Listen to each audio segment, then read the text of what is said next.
Comisión especial encargada de seleccionar a los candidatos aptos al Tribunal Constitucional que preside el congresista Rolando Ruiz, va a continuar hoy las entrevistas personales y presenciales, ¿no? Hoy va a entrevistar a otros cinco postulantes. Hoy culmina, por cierto. A primera hora se tiene previsto que se entrevista a los postulantes María del Pilar Dolores Tello, Jacinto Julio Rodríguez Mendoza y Helder Domingos Jaro. En la tarde lo harán Freddy Whitman Hernández, Rengifo y Luis Gustavo Gutiérrez Tixe. Hay que señalar de que las entrevistas van a culminar hoy, son presenciales, como ustedes pueden ver, y estamos transmitiendo todo por el canal del Congreso, por nuestra cuenta de Facebook y por nuestro canal en YouTube. En YouTube ustedes nos encuentran Congreso del Perú en vivo y pueden ver esta sesión. Son las 8 de la mañana con 16 minutos, ya se sigue pasando lista. Los dejamos con esta sesión desde el hemiciclo Porras. Jim Mamani Barriga. Mamani Barriga presente. Buenos días con todos. Buenos días, señor congresista. Gracias. Mamani Barriga presente. Señora congresista María Cristina Retamoso Lezama. Presente. Buenos días con todos. Buenos días, señora congresista. Muchas gracias. Retamoso Lezama presente. Señor congresista Ruiz Pineda Rolando. Presente. Buenos días, colega congresista. Buenos días, congresista. Ruiz Pinedo presente. Señor congresista, se encuentran los 9 miembros titulares de esta comisión especial, 8 de manera presencial y el congresista Columbus Murata de manera virtual. Hay el quórum. Muchas gracias, doctor. Buenos días, señoras y señores congresistas. Siendo las 8:15 de la mañana del día 23 de junio del 2021, en el hemiciclo Raúl Porras Barrenechea de Palacio Legislativo y contando con el quórum de reglamento, reiniciamos la 10ª sesión extraordinaria que tiene carácter permanente hasta agotar los temas de la agenda de esta comisión especial de selección de candidatos o candidatas aptos para la elección de magistrados del Tribunal Constitucional de manera presencial y virtual. Antes de retomar el tema de orden del día, informo a ustedes, congresistas, que hoy, luego de finalizar las entrevistas, se procederá a lo siguiente. Primero, el equipo de asesores y técnicos de la Comisión Especial efectuará la sumatoria y promediación de las calificaciones asignadas por los y las congresistas de esta Comisión Especial durante la presente etapa de entrevista personal. 2. El especialista parlamentario dará lectura al cuadro de resultados con los puntajes finales obtenidos por cada uno de los 17 postulantes en la etapa de entrevista personal. 3. Los congresistas verifican el cuadro de resultados con los puntajes finales obtenidos por cada uno de los 17 postulantes en la etapa de entrevista personal. Si algún congresista desea hacer una atingencia, intervendrá en caso que haga uso de la palabra. Cada congresista de la Comisión Especial procederá a firmar el referido cuadro. 4. El equipo de asesores y técnicos de la Comisión Especial efectuarán la sumatoria solo de los puntajes finales que han permitido a cada postulante superar cada una de las 2 etapas, es decir, 50 o más puntos hasta 75 como máximo en la etapa de evaluación curricular y 15 o más puntos hasta 25 como máximo en la etapa de entrevista personal. La sumatoria determinará el puntaje total acumulado de cada postulante, como ya ha sido explicado anteriormente. 6. El equipo de asesores y técnicos de la comisión establece la ubicación como que cada uno de los postulantes lo hará, la ubicación final de cada postulante en el cuadro de méritos a partir del puntaje total acumulado más alto y continúe en forma descendente al puntaje total acumulado más bajo. El especialista parlamentario da lectura al cuadro final del puntaje total acumulado por cada postulante y el orden de mérito que ocupa en función de dicho puntaje. Los congresistas, en el 7º punto, los congresistas verifican el cuadro final de puntaje total acumulado por cada postulante y el orden de méritos que ocupa en función de dicho puntaje. Si algún congresista desea hacer una tingencia, intervendrá. En caso que nadie haga uso de la palabra, cada congresista de la comisión especial procederá a firmar el referido cuadro. 8. Se procederá al debate de resolución de 2 documentos ingresados en relación con 2 resoluciones aprobadas por la Comisión Especial en su 11ª sesión ordinaria de fecha 16 de junio del 2021. Significa que el día de hoy el trabajo técnico prácticamente se termina, ¿no? Y bueno, pues esperamos trabajar este tema del informe para poderlo presentar el lunes antes de la reunión de portavoces, para que pueda ser agendado esta situación después de los 5 días hábiles que exige el reglamento.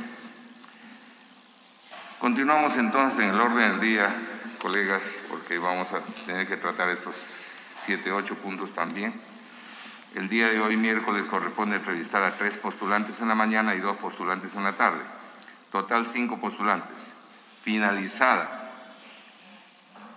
las 3 entrevistas de la mañana, se suspenderá la sesión aproximadamente a las 11:45 para el almuerzo y se reiniciará a las 13:40.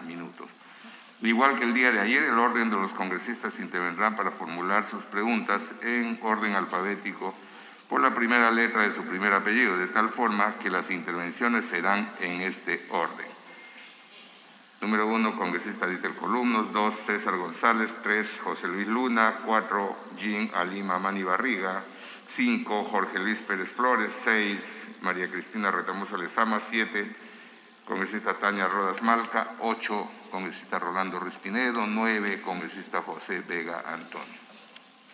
Y siendo así, señor especialista parlamentario, haga pasar a la postulante señora María del Pilar Dolores Tello Leiva, citada para esta hora.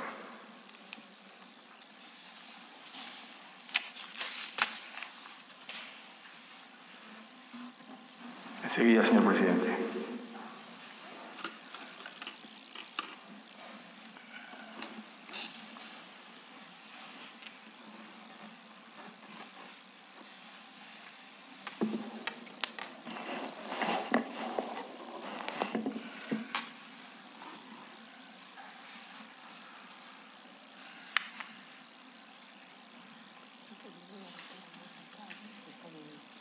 Está bien.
Buenos días, señora doctora María del Pilar Dolores Tello Leiva, citada para esta hora. Bienvenida. Primero, decirle que felicitarle por estar en esta etapa del concurso y esperamos que siga así, ¿no? y agradecerle también por la confianza que tiene en esta comisión, que está haciendo todo lo posible de llegar a buen puerto para la elección de nuestros tribunos, por primera vez en forma meritocrática, y que va a marcar un hito en la historia institucional de nuestro país, porque consideramos que ciertamente tenemos que formalizar las instituciones en nuestra patria para el mejor desempeño de nuestras autoridades y fortalecer la democracia. Tiene usted, doctora, 1 minuto para su saludo y algunos comentarios que quisiera hacer.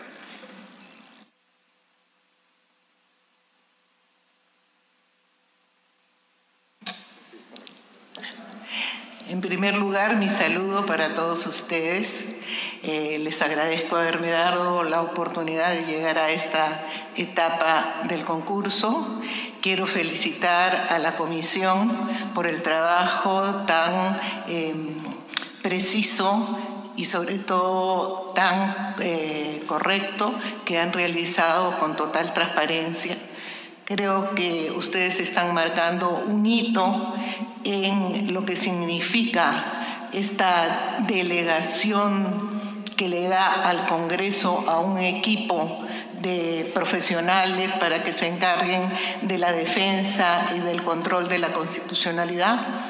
Me sentiría muy honrada si es que puedo ser designada. Como ustedes saben, yo soy miembro suplente de la Junta Nacional de Justicia.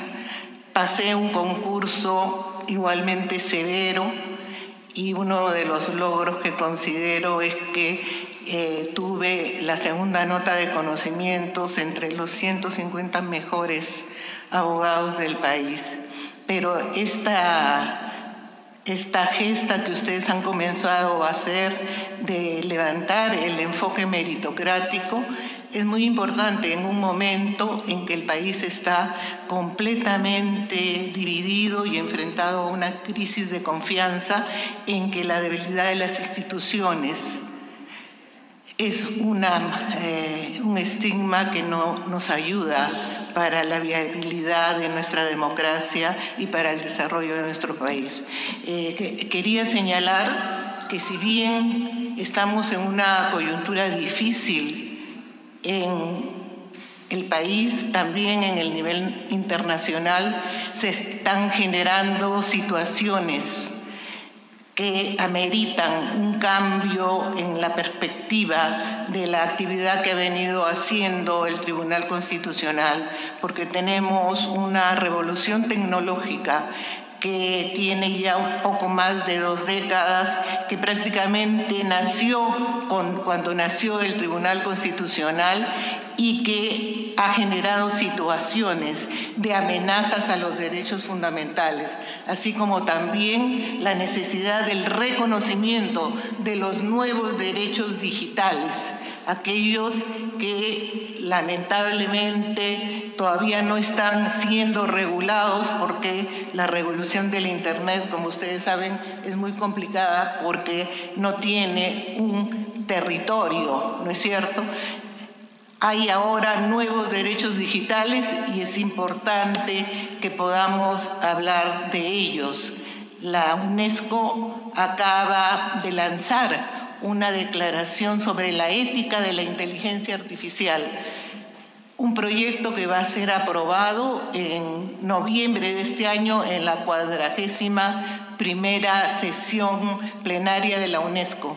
Y también en España están poniendo una pica en Flandes sobre derechos digitales con un proyecto de carta para los derechos digitales que va a ser extendida a toda la Unión Europea. Estas son pistas que nos están dando de la necesidad de modernización del enfoque que deben tener las estructuras que imparten justicia y también aquellas que necesitan establecer políticas de gobierno.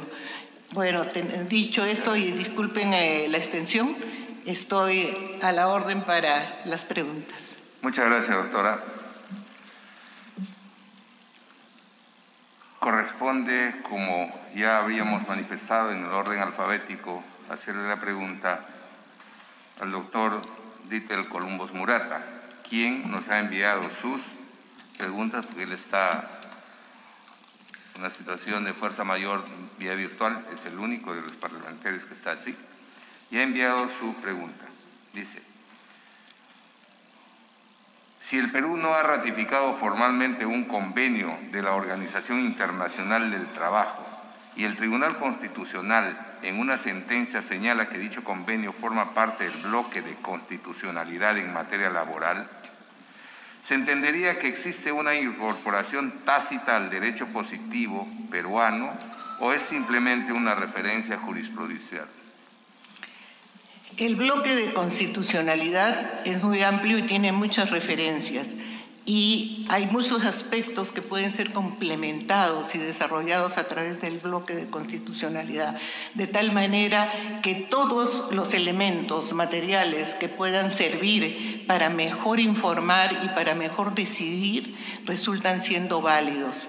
El tratado se incorpora en la medida en que es ratificado y se considera ley, pero eso no obsta para que pueda ser usado como un referente, un motivador, si es que está en un estado de mayor avance, por ejemplo, del desarrollo en la perspectiva de la protección del ciudadano o de la persona humana.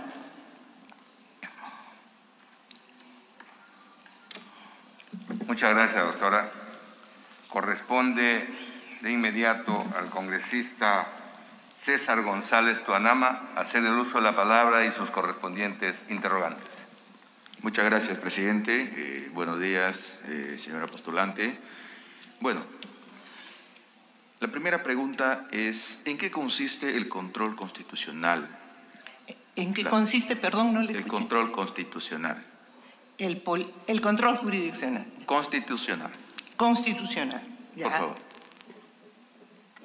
El control constitucional en nuestro país responde a un llamado modelo dual o sinérgico.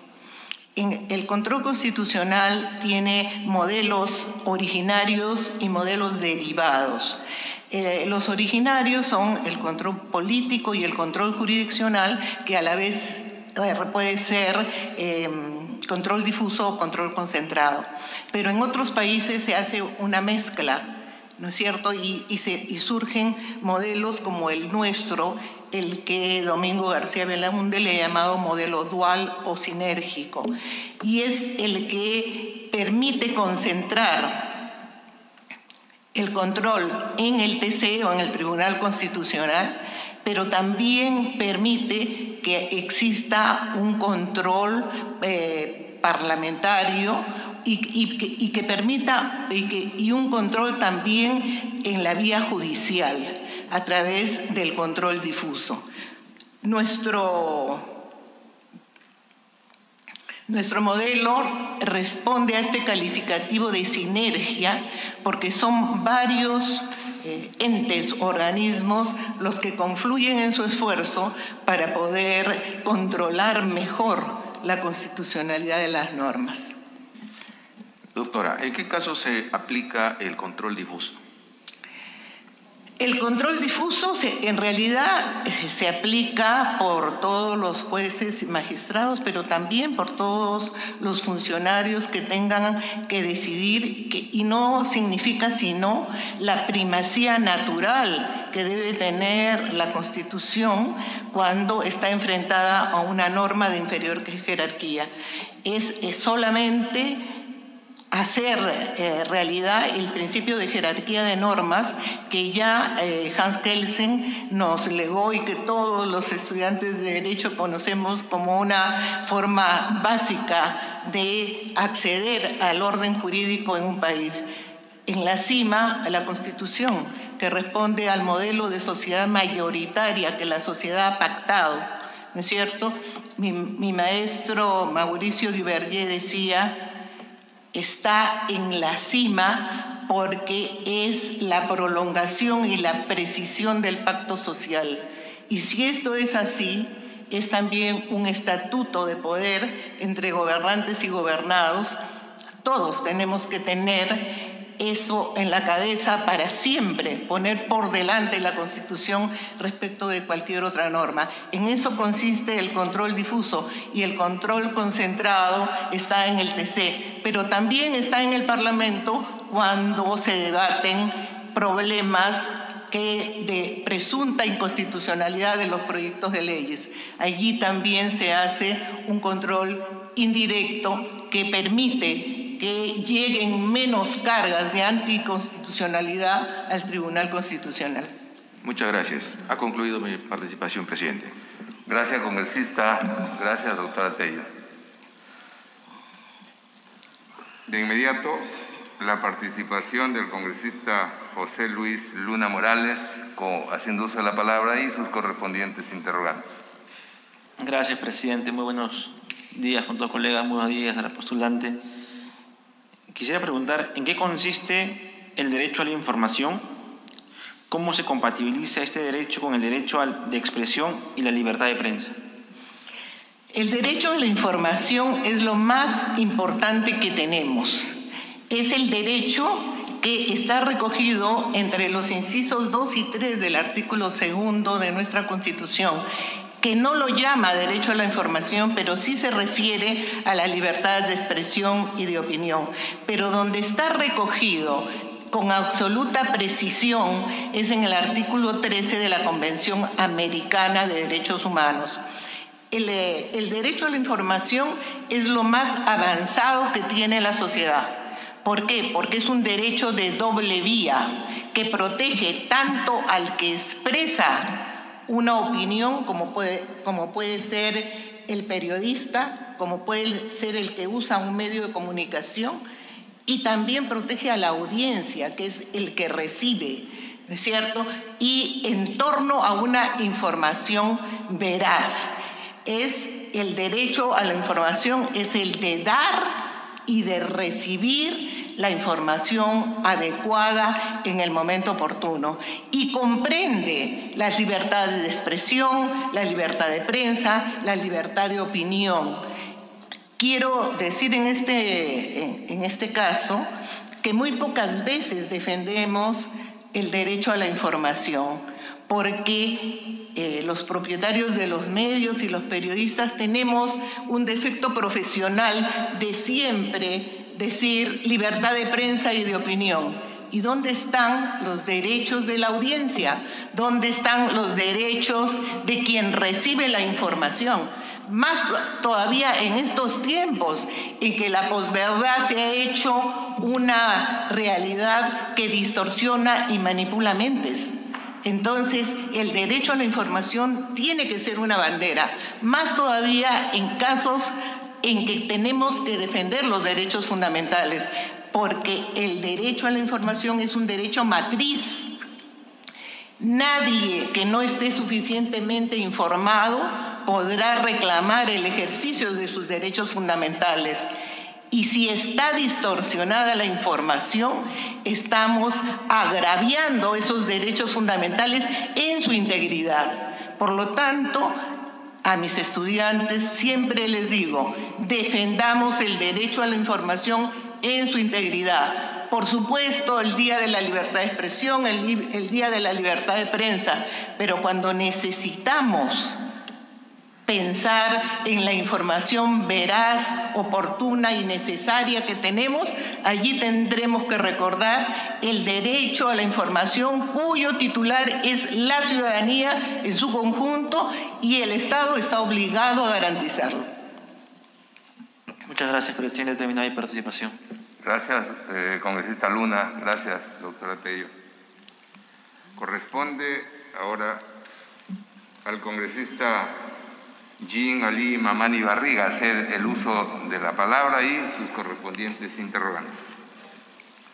Muchísimas gracias, señor presidente. Buenos días a todos los colegas y también saludar a nuestra participante y postulante, la doctora María del Pilar Dolores Tello. Doctora Tello, entiendo que usted tiene una visión y proyección personal y profesional además de tener una importante trayectoria profesional. Entiendo que ese también es el motivo por el cual postula a magistrada del Tribunal Constitucional. Sin embargo, usted ha señalado que hace más de un año ha postulado a miembro de la Junta Nacional de Justicia. Entonces, ¿nos podría explicar por qué considera tener el perfil de magistrada del Tribunal Constitucional? Creo, cuando postulé a la Junta Nacional de Justicia, lo hice en la expectativa de que estábamos hablando de una entidad que podría liderar un cambio en la justicia, teniendo en cuenta el problema de deslegitimación que tiene el Poder Judicial.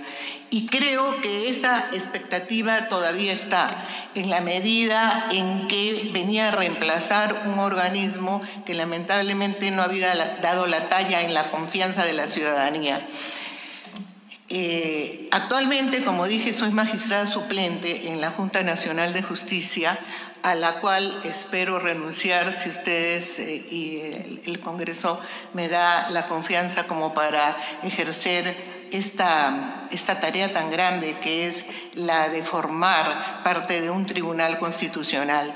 Y sí, ahora me decidí a presentarme porque creo que estar en un tribunal constitucional puede ser la culminación de una carrera, puede ser la forma en que uno puede dar todo lo que aprendió en su vida en beneficio de la sociedad.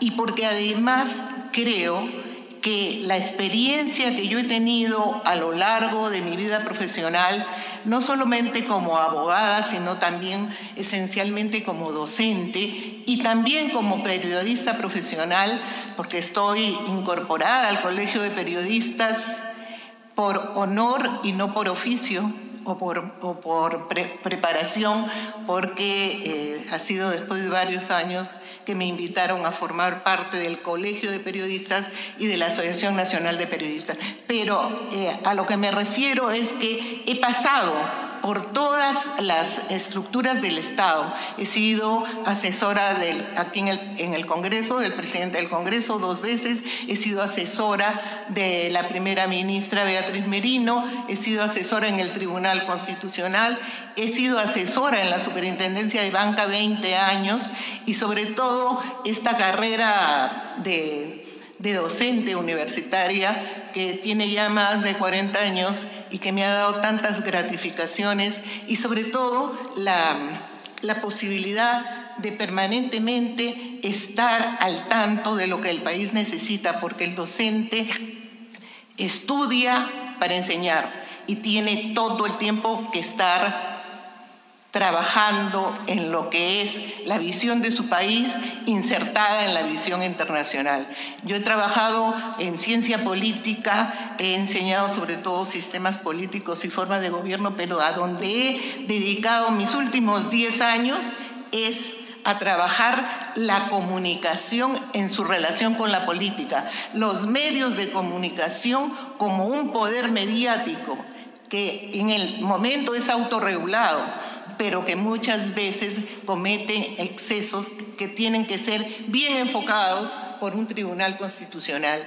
Y he trabajado 10 libros sobre comunicación y política para darles a mis alumnos los materiales, porque en nuestro país ese debate entre comunicación y política no existe, salvo que podamos tener materiales que vienen de Brasil, de Chile, de Argentina, pero no tanto en nuestro país. Y por otro lado, para terminar, ahora estoy trabajando un libro para la Universidad Ricardo Palma sobre la dictadura tecnológica, que esto implica una revisión de lo que ha sido y es la revolución tecnológica en nuestras vidas a nivel mundial, universal, ¿no es cierto? Lo que significa la presencia de las grandes plataformas como Google y Facebook en la visión de lo que tenemos para nuestro país y para lo que queremos ser y hacer. Entonces, todo esto me gustaría volcarlo en una presencia en el Tribunal Constitucional que, como decía, tenemos que seguir actualizándolo y poniéndolo en la órbita de lo que hoy pueden ser amenazas a la democracia, amenazas a la libertad de expresión, amenazas al poder político y amenazas a los derechos fundamentales. Sí, muchas gracias. Con su permiso, presidente. Sí, una pregunta muy puntual. Adelante, congresista. Ok, muchas gracias. En esa misma línea, doctora Tello, déjeme reiterar que he revisado que tiene una importante trayectoria profesional, además acaba de señalarnos. Ante ello, yo le pido por favor que pueda decirnos de forma muy puntual y clara una importante un logro en su trayectoria y como una propuesta que usted pueda implementar si es elegida en el Tribunal Constitucional. Bueno, tuve una excelente experiencia hace ya casi 15 años con el Acuerdo Nacional por la Justicia, que el presidente de la Corte Suprema me llamó para integrar el grupo impulsor con Marcial Rubio, Diego García Sayán y Raúl Ferrero. Estuvimos con el apoyo de organismos internacionales dando audiencias en todo el país, audiencias públicas, con el fin de enterarnos cuál era la visión que la sociedad y que la región y la provincia tenían de la justicia que esperan en nuestro país. Y es muy importante cuando uno escucha a la autoridad regional, al decano, al rector de la universidad, al alcalde, a toda la gente que se siente capaz de entrar a una audiencia y decir: de la justicia yo espero esto. Y quisiera este modelo de acercamiento del Estado a lo que nosotros necesitamos. Más todavía ahora, en estos momentos, pero ya en ese tiempo fue absolutamente enriquecedor poder recibir esos aportes y redactar el Acuerdo Nacional por la Justicia, que forma parte del Acuerdo Nacional. Muchas gracias. Muchas gracias, presidente. Muchas gracias, colega Jim Mamani. Corresponde ahora, en el orden alfabético, el congresista José Luis Pérez Flores, recordándole que cada intervención tiene 6 minutos y medio para poder cumplir con nuestros tiempos. Muy bien. Adelante, congresista. Muchas gracias, presidente, por su intermedio. Un saludo a la doctora María del Pilar Dolores Tello Leiva. Muchas gracias por estar acá. Y quisiera saber qué tanto influye su concepción personal en la toma de decisión para poder llegar a una sentencia. Para llegar a una sentencia, yo creo que el magistrado tiene que tener una sensibilidad muy personal, una percepción pluridisciplinaria y un conocimiento de la realidad que viven nuestros pueblos y nuestra gente en un país como este. Más todavía en un momento en que estamos atravesando tal vez el peor momento de la República. Y no podríamos discutirle a nadie si nos dice, si califica así esta situación, porque la pandemia ha revelado que las prioridades tienen que ser el derecho a la salud, el derecho a la educación enmarcado dentro de la defensa de la vida, ¿no? Pero además ha revelado que políticamente el Estado está más hackeado que nunca. Y lo estamos viendo en esta coyuntura en donde el país que se siente ignorado, no reconocido, descuidado, está hackeando al país moderno, al que se cree el que tiene todas las visiones y todas las soluciones. No es así. Yo creo que esta pandemia y esta contienda electoral que ha fragmentado tanto a nuestra nación están marcando un punto de quiebre. Si es que queremos ver que esta es la oportunidad para darle viabilidad a nuestro Estado y que no nos convertamos en un Estado fallido. De tal manera que en instituciones cruciales, esenciales, trascendentales, como es el Tribunal Constitucional, allí queremos ver a magistrados que en primer lugar tengan acercamiento con el pueblo y en segundo lugar tengan la sabiduría de tener en cuenta todas nuestras carencias y todas nuestras dificultades para darles la justicia que necesitan. Muchas gracias, doctora María del Pilar Dolores Tello. Otra pregunta. La carga procesal en el Perú, la más alta, está arraigada al tema de familia, a la inasistencia familiar. ¿Qué cree que está pasando al respecto y cuál sería una visión desde el Tribunal Constitucional con respecto a poder hacer nuevas herramientas y nuevas estructuras de trabajo para poder sopesar este lastre que destruye familias y obviamente destruye sociedades? El problema de la inclusión, el problema del desempleo, el problema de la crisis económica están actuando como un elemento rupturista de nuestras familias. Y además de eso, estamos ante desconocimiento de derechos familiares. Hay una necesidad que el Estado ponga el énfasis no solo en la defensa jurisdiccional de los derechos, sino en que se establezcan políticas armonizadoras dentro de la familia, que comienza por la educación, es cierto, pero es el núcleo familiar. Y cuando hay tanta disrupción y disfuncionalidad en las familias, es la sociedad la que está enferma. Y a eso tendríamos que ir desde las instituciones tutelares, a dar una orientación, más todavía en estos momentos en que tenemos una pandemia por el virus COVID-19, pero también tenemos una pandemia de enfermedades psicológicas y mentales. Y eso lo tendría que tener en cuenta el magistrado y todos aquellos que ven esta carga, porque hay una labor de prevención que hacer, porque todo no se puede judicializar. Y lamentablemente los derechos están ahí para ser defendidos.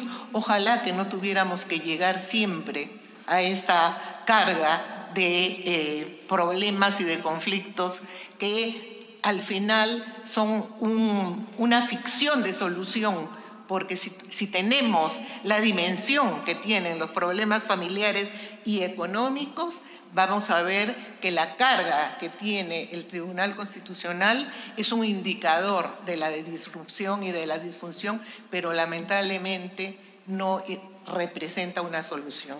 Perfecto. Muchas gracias, doctora María del Pilar. Ya he terminado muchas gracias. Muchas gracias, doctor Pérez. Gracias, doctora Tello. A ustedes.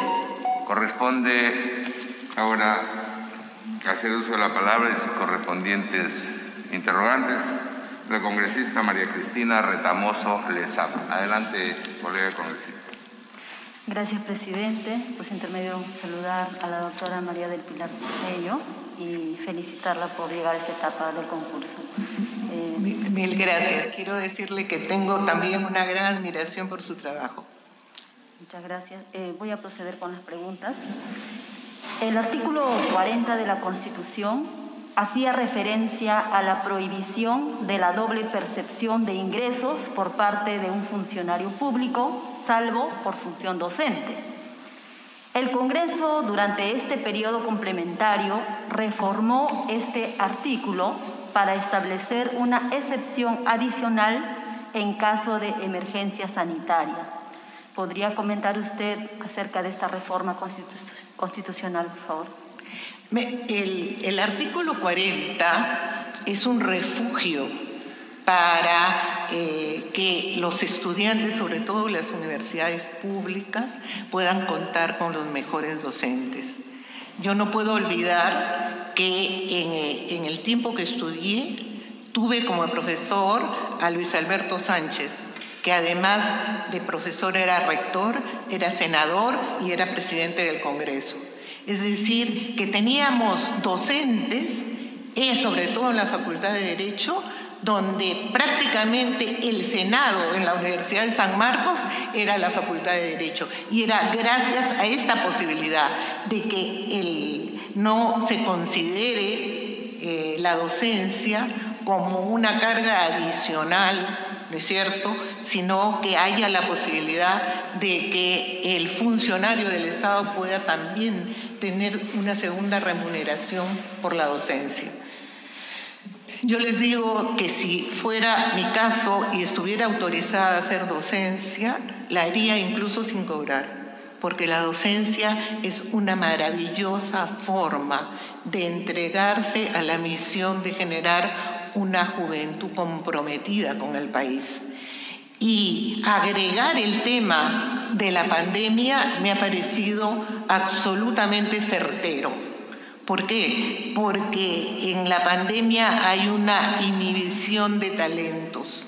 Lamentablemente, los mejores están encerrados en sus casas porque por edad están haciendo trabajo remoto. Y entonces esa autorización de incorporación por pandemia me parece acertada, necesaria y sabia en la medida que atiende necesidades. Gracias. Gracias por su respuesta. Voy a continuar, presidente. Adelante. Gracias. El Banco Central de Reserva es un organismo constitucionalmente autónomo y es fundamental para la estabilidad económica. ¿Qué funciones tiene el Banco Central de Reserva? ¿El banco puede otorgar financiamiento al erario? ¿Y de qué manera? ¿Otorgar financiamiento al erario nacional? El Banco Central de Reserva, junto con la Superintendencia de Banca, nacieron en nuestro país para cumplir una función de estabilidad de la moneda y del sistema financiero. Fueron propuestos por la famosa misión Kenmerer, que llegó en 1930 como una consecuencia de la gran crisis del año 1929. El Banco Central de Reserva está velando permanentemente por la estabilidad de la moneda y por cuidar las reservas de nuestro país. No otorga financiamiento. Lo que hace es cuidar la estabilidad de la moneda y de las políticas monetarias, hablando en gran proyecto, en gran aspecto. De hecho, tiene que coordinar con la Superintendencia de Banca, que es la que se ocupa del equilibrio en el sistema financiero y de supervisar las entidades financieras y también las AFPs, ¿no es cierto?, la Superintendencia de Banca, Seguros y AFPs.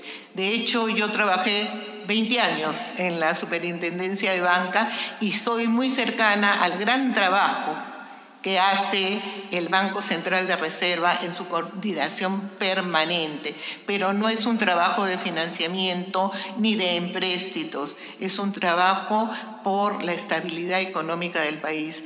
Y quiero decir que lamento mucho que el actual presidente del BCR pretenda jubilarse ahora, cuando estamos en un momento en que más necesitamos de la sapiencia y la experiencia. Muchas gracias.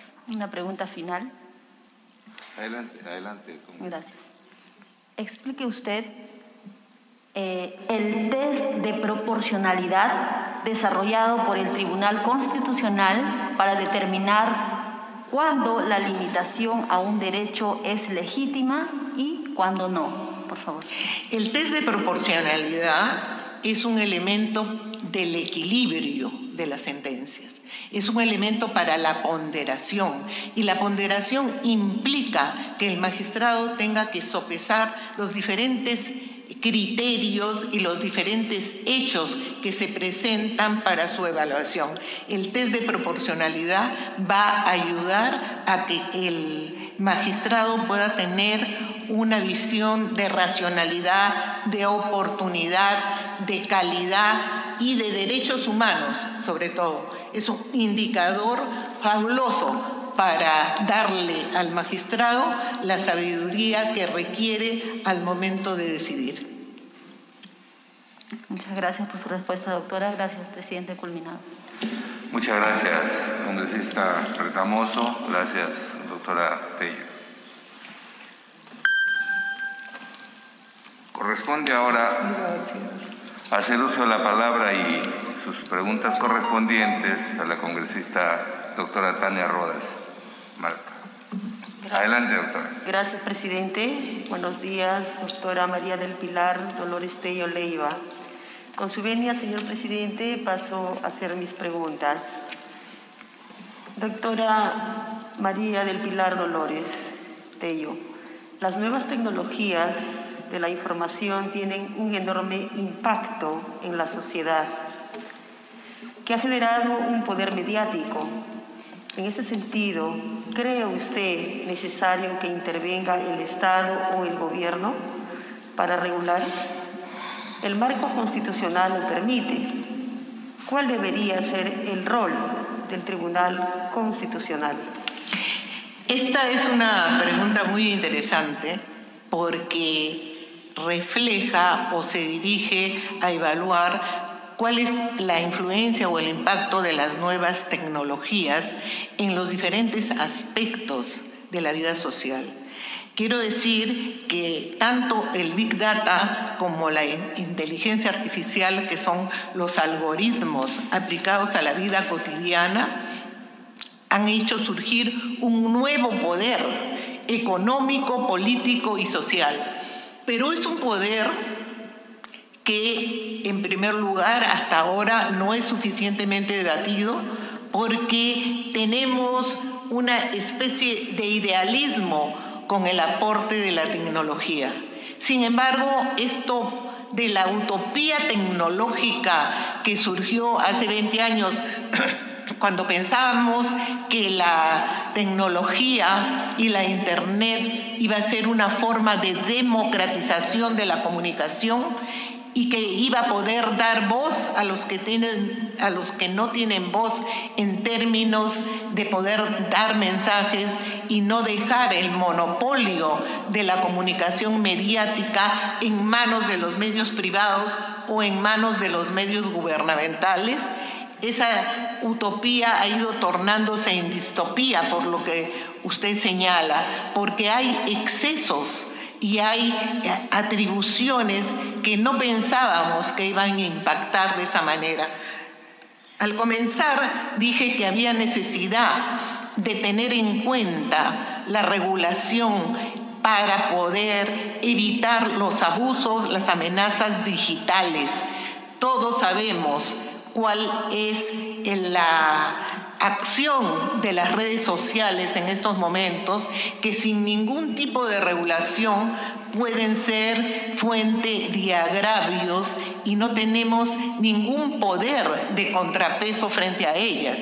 La regulación del gobierno o del Estado no es posible. ¿Por qué? Porque la Internet genera acciones.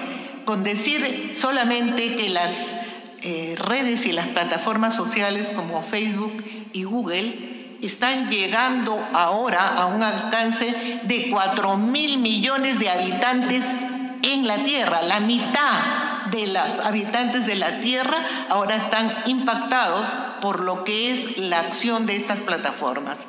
Pero el Estado puede regular respecto de lo que sucede en su población y en su territorio, pero la Internet es universal. Por lo tanto, al no tener territorio, el Estado no tiene capacidad de coacción. Y ustedes saben que, o sabemos todos, que para el cumplimiento de una ley necesitamos que el Estado tenga ese monopolio de la violencia que ayuda a que la legalidad se respete, ¿no es cierto? En términos de regulación, eso es imposible para la Internet, porque estamos ante lo que podría llamarse un Estado universal. Por lo tanto, quienes están o deberían estar encargados de la regulación de los derechos digitales son las organizaciones supranacionales. Y por eso les comentaba que la UNESCO ya está trabajando una declaración sobre la ética en la inteligencia artificial. Y esa ética va a hacer que esa inteligencia artificial no se use en contra de la sociedad. porque esa programación matemática que significa un algoritmo puede ser usada para bien y para mal. Entonces, de hecho, cuando nosotros vamos a un banco y nos niegan el crédito, es porque ellos tienen una historia que no la hemos presentado nosotros y que seguramente la desconocemos. Pero el rastreo digital, la vigilancia digital, hace su trabajo dándoles la información que nosotros desconocemos y que ha sido obtenida a través del Big Data. El Big Data es todo un tema y será el eje de lo que se debatirá en las próximas décadas. ¿Por qué? Porque es el control de los datos el nuevo elemento del poder. Cuando nosotros recibimos en nuestro correo electrónico el rastreo que hace Google de nuestras actividades y nos da en el mes de junio qué días estuvimos, a qué hora salimos, en qué fuimos, cuánto tiempo nos quedamos en tal sitio, todos los días, día por día y hora por hora. Eso es una supervigilancia que nunca hemos tenido y que ahora la tenemos y lo que es peor, la aceptamos sin ningún problema. ¿Cómo podemos regular eso? Lamentablemente tendríamos que esperar que Naciones Unidas, UNESCO, puedan poner límite a estos abusos de rastreo que nosotros no hemos admitido, pero que se realizan al margen de nuestra voluntad. Señor presidente, ¿me permite? Tiene un minuto, congresista. Gracias, señor presidente. Doctora Tello, le diré 3 nombres para que usted pondere su opinión frente a los derechos fundamentales, como Wikileaks, Assange y Snowden. ¿Cómo evalúa? No le puedo escuchar bien, perdón. Le diré 3 nombres para que usted pondere su opinión frente a los derechos fundamentales. Sí. Como Wikileaks, Assange y Snowden. ¿Cómo evalúa las megafiltraciones de información de los gobiernos? ¿Cree que el Tribunal Constitucional, según el marco constitucional, tiene las herramientas para asumir esos retos? Yo creo que para asumir esos retos, en primer lugar, tenemos que comenzar por la información. En nuestro país hay muy poca información y menos todavía asimilación de lo que está sucediendo en el mundo. Assange, por ejemplo, Julian Assange, que ahora está en un momento muy difícil por ser perseguido por los Estados Unidos y está a portas incluso de poder ser deportado o extraditado a Estados Unidos, donde le esperaría la pena de muerte. Es un hombre que ha vivido todo un calvario por haber luchado por la transparencia de la información, por considerar que la razón de Estado no es suficiente para que el ciudadano esté desinformado de lo que sucede. Y él, a través de Wikileaks, consiguió una metodología para que el ciudadano cualquiera pudiera dar la información de lo que sabía y que pensaba era de interés general. Hay aspectos, evidentemente, de las vidas de los países que el ciudadano debería conocer, no solamente para exigir cuentas al gobernante, sino para entender mejor la realidad y de cómo se gobierna, porque es muchas veces la reserva oficial puede ser una traición a los gobernados.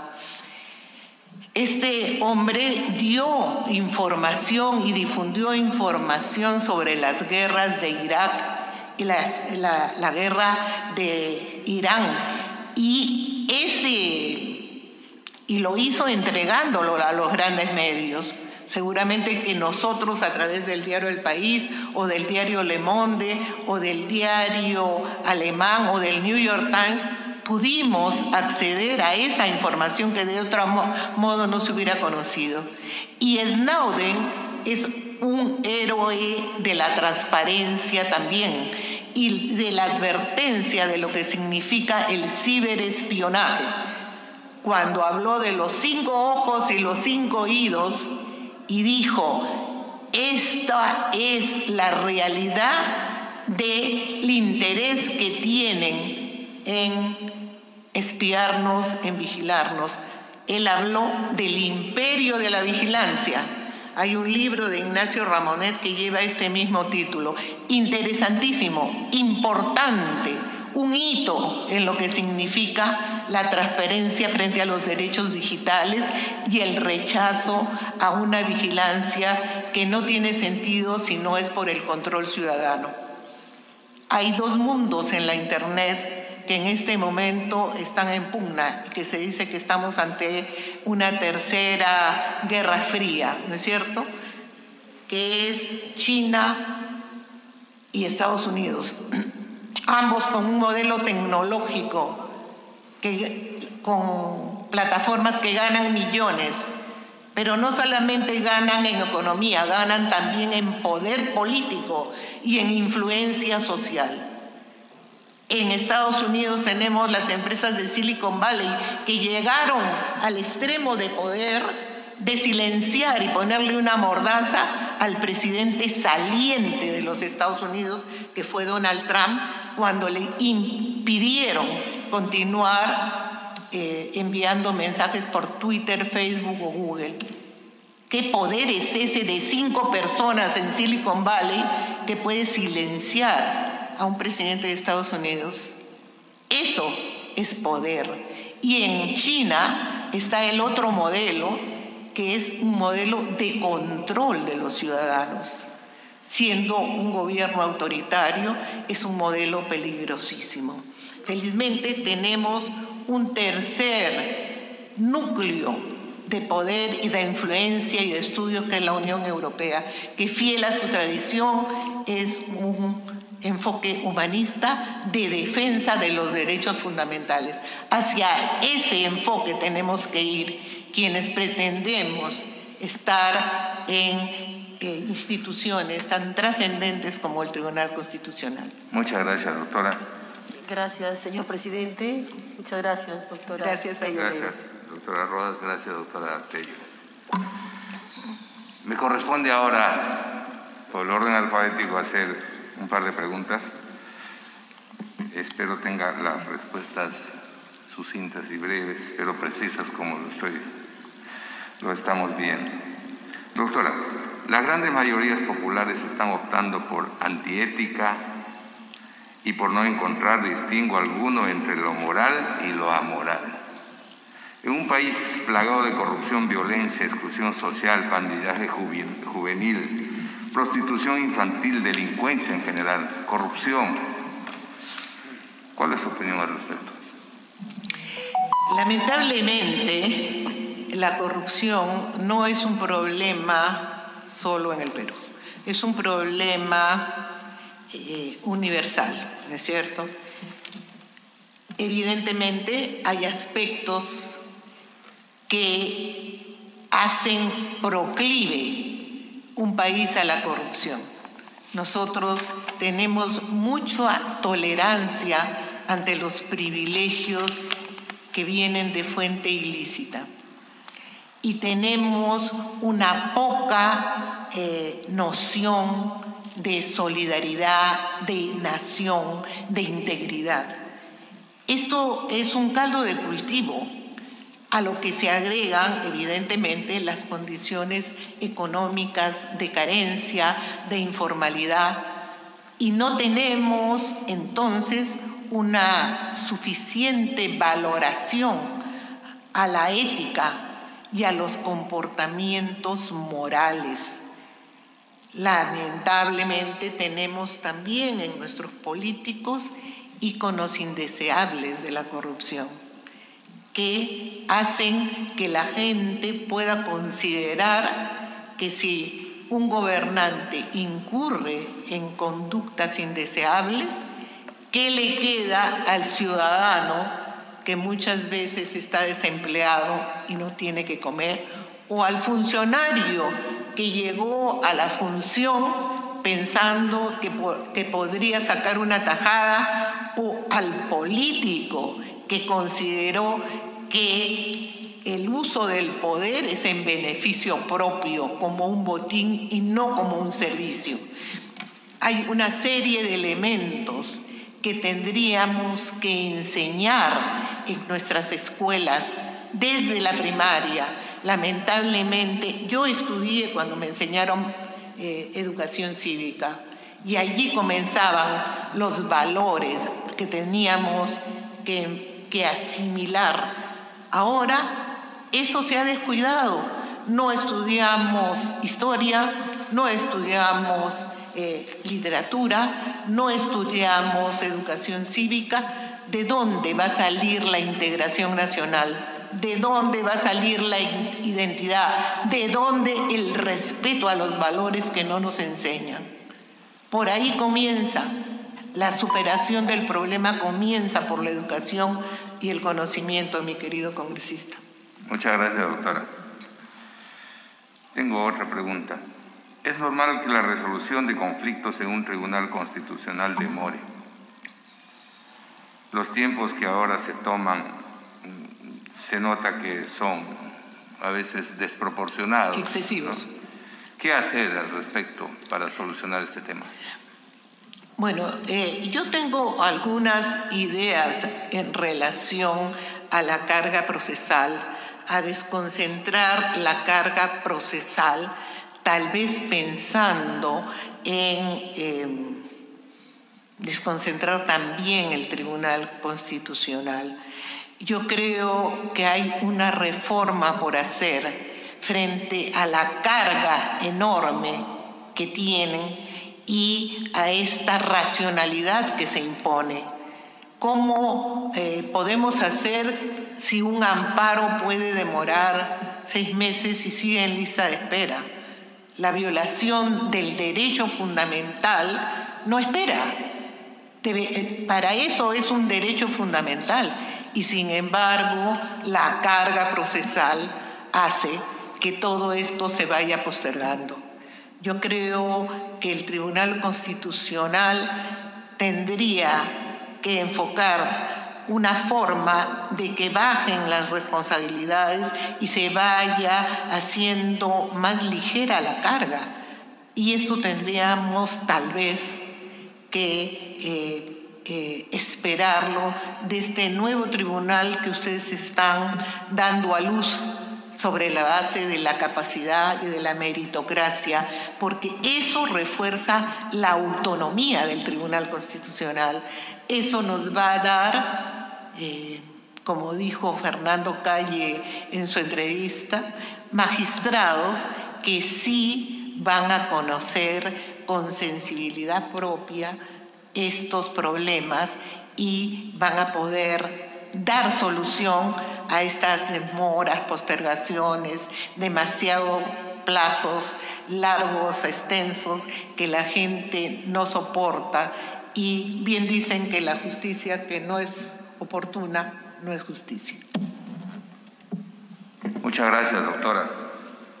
Cierto, el público, la población, la sociedad civil, la que está en estos momentos escuchando y viendo el desarrollo de estas entrevistas, seguramente también están sacando sus propias conclusiones para decir que la importancia que tiene este proceso no solamente es por el tema de que el Congreso está cumpliendo con sus atribuciones, sino que es urgente y necesario institucionalizar nuestros organismos rectores en la vida democrática del país. Así es. Corresponde al congresista José Vega Antonio hacer uso de la palabra y sus correspondientes interrogantes. Congresista, adelante. Gracias, presidente. Bienvenida, doctora María Pilar Tello Dolores. Yo quisiera preguntarle, doctora, ¿cuáles son los derechos económicos y sociales y cómo los garantiza el Estado? Los derechos económicos, sociales y culturales, que son llamados los derechos de segunda generación, surgieron en el periodo de entreguerras. Y estos derechos vienen del afán de igualdad. La Revolución Francesa nos legó un lema: libertad, igualdad, fraternidad. En términos de la libertad, tuvimos la primera generación de derechos y libertades civiles y políticas que todos conocemos, comenzando por la representación, el sufragio universal, las libertades fundamentales. Pero había un enfoque de igualdad que estaba pendiente, y ese es el que se concentró en el reconocimiento de los derechos de segunda generación, económicos, culturales, sociales, que ahora están en plena vigencia y en plena demanda, porque realizan una especie de cuestionamiento permanente a la capacidad del Estado para desarrollar esa función tuitiva y de protección al ciudadano. El derecho de segunda generación, llámese educación, seguridad social, salud, trabajo, igualdad de los derechos de la mujer, eso está en este momento en plena discusión y significa un desafío permanente al Estado, porque no se pueden ejercer sin ayuda del Estado. El Estado tiene que mejorar, por ejemplo, la infraestructura de la salud, y eso, en caso no lo haga, resulta siendo un clamor desatendido que le resta legitimidad. Igual con la educación. Tenemos gravísimos problemas ahora todavía, la digitalización de la educación, cuando no tenemos conectividad en todo el país. Resulta siendo una ficción o una apuesta sin resultados. La educación tiene, como ya lo conversábamos con el congresista Ruiz, tiene una condición de primera prioridad junto con la salud. Y de hecho necesitamos que la sociedad tenga una mayor información sobre los derechos de segunda generación, a los cuales se van a agregar los de tercera generación, que son los que hacen realidad la solidaridad, ¿no es cierto? Como los derechos al medio ambiente, el desarrollo sostenible, el derecho al desarrollo personal.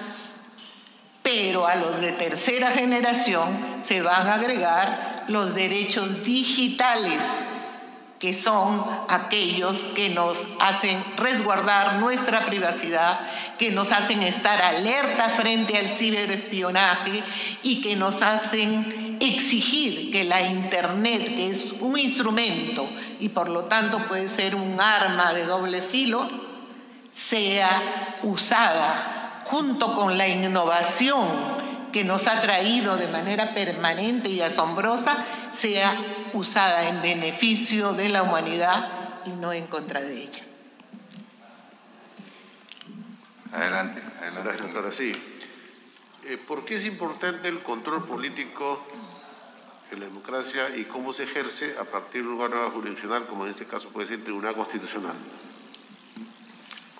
Como decía, el Tribunal Constitucional es el órgano de defensa y control de la constitucionalidad, y su naturaleza es binaria, porque es política y es jurídica también.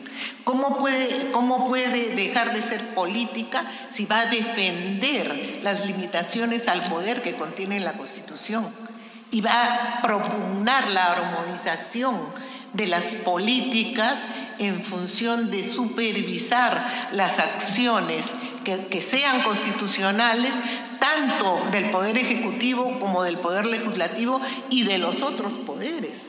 Entonces, es importantísimo que se conozca la calidad de estos magistrados que de alguna manera van a influir en la gobernabilidad Ese es el enfoque francés, la gobernabilidad y la gobernanza. La gobernabilidad como enfoque de la mayor cooperación entre el Estado y los entes estatales y la sociedad, que ahora, digámoslo claramente, está en peligro, ¿no es cierto? Y la gobernanza, que es la mejor cooperación dentro del gobierno, dentro de los elementos del Estado. Y a eso tenemos que ir, que un tribunal constitucional, sabiendo la importancia que el control de la constitucionalidad reviste, porque hay que defender no solo derechos fundamentales, sino un modelo de sociedad, de ideales que están concentrados en esta Constitución, porque la Constitución viene a ser la orientación comunitaria y la fuente suprema del derecho, tanto formal como material. A eso nos debemos, y el control está justamente conectado con lo que es el poder del Tribunal Constitucional en beneficio del país.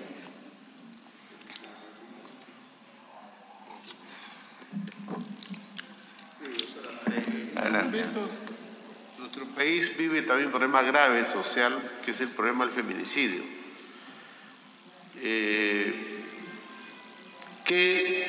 ¿Cómo es que podría la sociedad superar este grave problema social que nos afecta al país, que es la problemática del feminicidio en nuestro país? El feminicidio. El feminicidio es un delito que debería ser considerado como de tracto sucesivo o continuado. Creo, lamentablemente, que tenemos un enfoque todavía patriarcal y machista en nuestra sociedad, y debo decirlo, que muchas veces ese enfoque viene de la mano que mece la cuna. Entonces hay una transformación que necesitamos que se haga, y ya hay un movimiento internacional que es el nuevo feminismo, que ha conseguido una gran legitimidad en la medida en que no trata de hacer competencia de géneros, ni está tratando de impugnar al otro género por deficiencias más o deficiencias menos. El nuevo feminismo está buscando luchar por derechos universales, y porque estos surgen del complemento y de destacar los valores que tiene la mujer y que tiene el hombre. El feminismo surge de un enfoque patológico de la sociedad, ¿no es cierto?, de quienes creen que pueden ser dueños de la vida de su pareja o de la mujer porque no han recibido tal vez la atención psicológica, psiquiátrica o la mejor educación, en valores, o vienen de familias disfuncionales. En un país como el nuestro, como sucede en la mayoría de países, estos elementos tienen una influencia terrible en la familia, y en momentos de crisis como los que estamos viviendo ahora, todavía más. Por eso la salud tendría que comenzar por atender la salud mental, que está tan descuidada en nuestro país. Y yo decía que hay que pensar no solamente en las leyes y en la represión del feminicidio, hay que pensar en educar a nuestros chicos desde niños con la igualdad, porque en la igualdad está el germen de una nueva sociedad. El mundo necesita a las mujeres, y ahí vemos grandes mujeres que están en el Banco Central Europeo, en el Fondo Monetario Internacional, y están dirigiendo países. Aquí vemos dos representantes, y si bien estamos luchando por conseguir esa igualdad de derechos que está en la Constitución, hay todavía un gran trecho por recorrer. Gracias, doctor. Gracias, doctora. Gracias, presidente. Muchas gracias, colega Vega.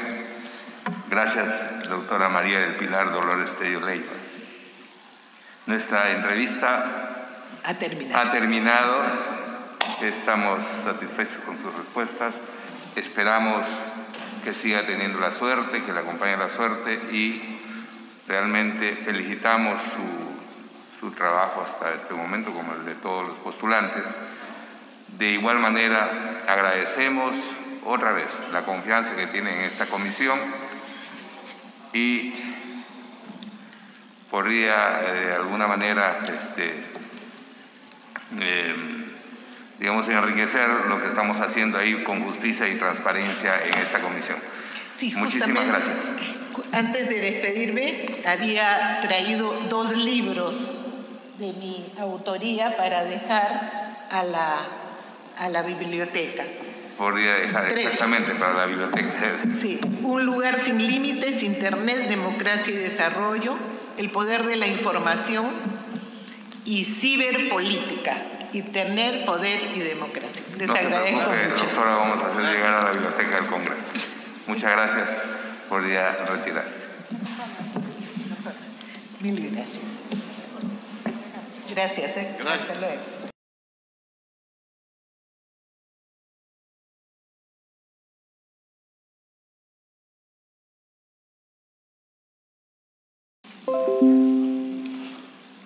Señor especialista, doctor Víctor Colina, haga pasar al ¿Vas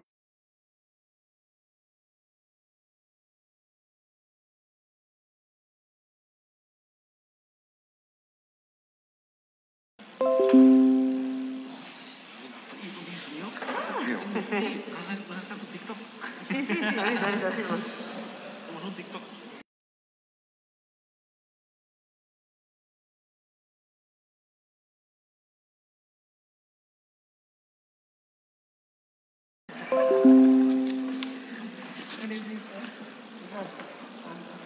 Qué más fácil, doctora chamba. Sí, pues. Sí, más rápido. ¿Cuál es la actitud?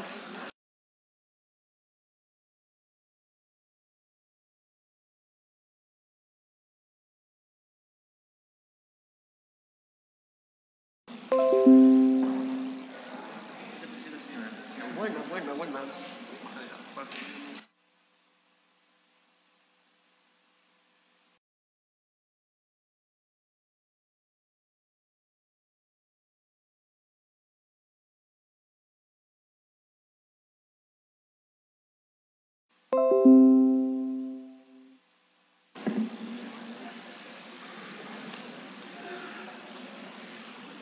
Buenos días.